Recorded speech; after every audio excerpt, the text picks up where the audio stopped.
silakan ditangani sebagaimana Bapak menangani kesehatan bagi warga negara Indonesia. Itu pasti sudah bisa melalui wadah forum Timpora yang saat ini kita buatkan dalam kalau namanya kondisi emergensi, tentunya kita lakukan penanganan dulu, Pak. Kemudian baru kita sesuaikan gambaran kepada Bapak. Karena memang terkait dengan COVID ini, dinas kesehatan ini paling mengakomodir orang asing. Karena kalau ada orang asing kena COVID, nggak ada yang bisa nangani, Pak, kecuali dinas kesehatan atau rumah sakit atau penjelasan atau gambaran. Oke, kami sampaikan. Terima kasih, Pak. Wabarakatuh. Perkenalkan kami istri Pak, Kasat Intel Polres Pekalongan Kota. Tadi sudah disampaikan sebenarnya cuma kita masih sama-sama. Ini di pengawasan kita di wilayah khususnya Kota Pekalongan.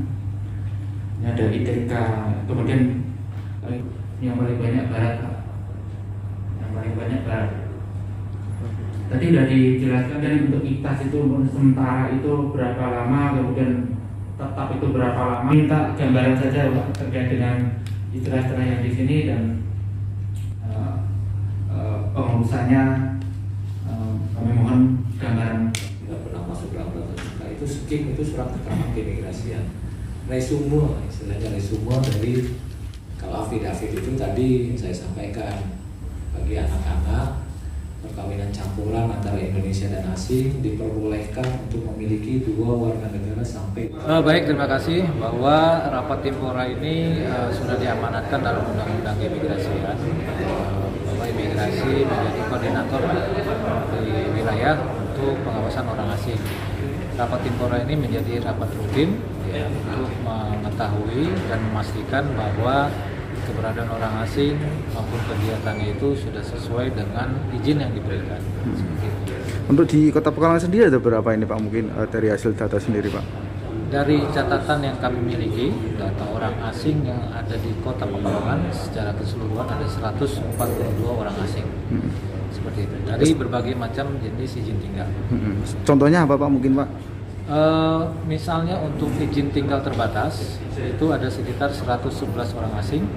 Itu terdiri dari tenaga kerja maupun juga orang asing yang menikah dengan orang Indonesia atau juga orang asing yang statusnya sebagai pelajar. Seperti itu. Pak mungkin langkah selanjutnya apa Pak dari setelah rapat koordinasi ini Pak? Jadi rapat koordinasi ini adalah merupakan wadah bagi anggota Timpora untuk selalu bersinergi dan berkoordinasi ya, untuk menjaga wilayah Kota Pekalongan ini dari kegiatan orang asing.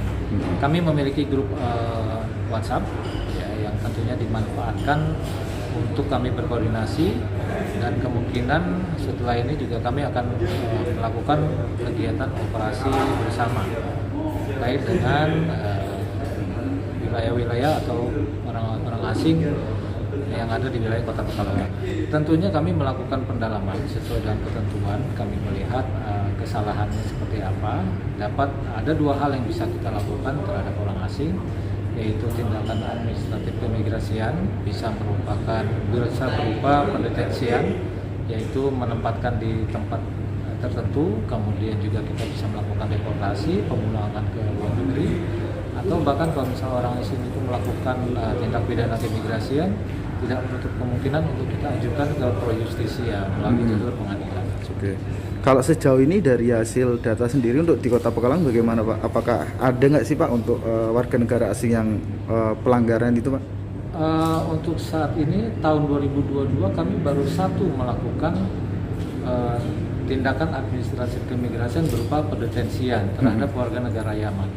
Dikitnya angka ini tidak menunjukkan kerja yang jelek, justru kami melihat ini adalah kerja yang bagus. Artinya penegakan hukum maupun kepatuhan warga negara asing di wilayah Kota Pekalongan ini kami nilai sangat baik.